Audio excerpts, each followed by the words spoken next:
માનનીય પ્રધાનમંત્રીશ્રીનું સુરતની ધરતી પર ફરી એક વખત આગમન થઈ રહ્યું છે અને તેમના આગમનને લઈને ખૂબ જ ઉત્સાહ જોવા મળી રહ્યો છે.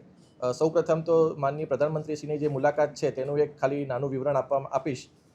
માનનીય પ્રધાનમંત્રીશ્રી 5 જૂન 2026ના રોજ બપોરે 2 વાગે સુરત એરપોર્ટ ખાતે આવશે અને સૌપ્રથમ એમની જે મુલાકાત છે તે હજીરા ખાતે એક પ્લાન્ટમાં થવાની છે, જેમાં લગભગ 45 મિનિટ સુધી એ પ્લાન્ટની મુલાકાત કરશે.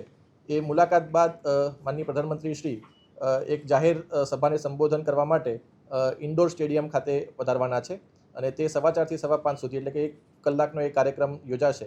આ કાર્યક્રમમાં 18,000 કરોડથી વધુના સરકારના વિવિધ વિભાગોના મહત્ત્વના પ્રોજેક્ટના ખાતમુહૂર્ત અને લોકાર્પણનું ત્યાં થવાનું છે અને ત્યારબાદ માનનીય પ્રધાનમંત્રીશ્રી અત્રેથી સુરત ખાતેથી આગળ પ્રસ્થાન કરશે.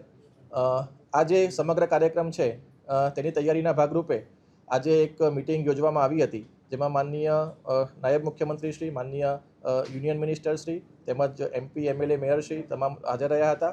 માનનીય પોલીસ કમિશનરશ્રી અને મ્યુનિસિપલ કમિશનરશ્રીએ પણ આમાં અમને માર્ગદર્શન આપ્યું હતું.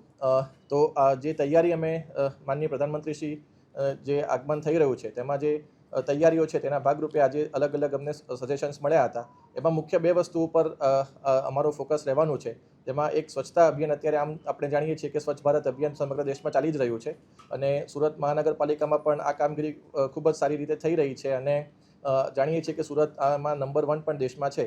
પણ આ કામગીરીને વધુ સારો વેગ મળે અને તેમાં વધારેમાં વધારે લોકો જોડાય, સામાજિક સંસ્થાઓ જોડાય, આપણા તમામ પ્રકારના અધિકારીઓ કર્મચારીઓ જોડાય, તે પ્રમાણેના આપણા કાર્યક્રમો આગામી દિવસોમાં કરવા જઈ રહ્યા છીએ. એટલે એના માટે અમને માર્ગદર્શન મળ્યું અને એનું આપણે આખું આયોજન કેવી રીતે કરવું એનું અમને માર્ગદર્શન આજે મળ્યું હતું.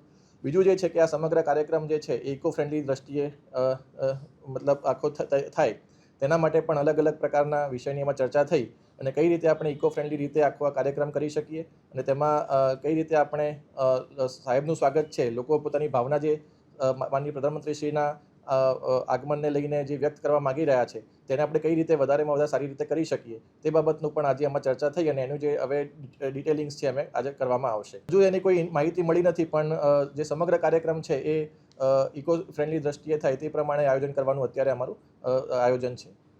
પ્રોગ્રામ જે છે એ મેં કીધું એમ 45 મિનિટનું ત્યાં હજીરામાં છે અને બાકી 1 કલાકનો કાર્યક્રમ છે પબ્લિક ફંક્શન અહીંયા ઇન્ડોર સ્ટેડિયમ ખાતે છે. તૈયારી આમાં ઓલરેડી ચાલુ થઈ ગઈ છે, એટલે આમાં તમામ પ્રકારની તૈયારીઓ શરૂ થઈ ચૂકી છે. ઇન્ડોર સ્ટેડિયમમાં પણ અમારી જે તૈયારીઓ છે તૈયાર થઈ ચૂકી છે અને લોકો જે પ્રમાણે આમાં ભાગ લેવાના છે તેની પણ અમારી તૈયારીઓમાં શરૂ થઈ ચૂકી છે.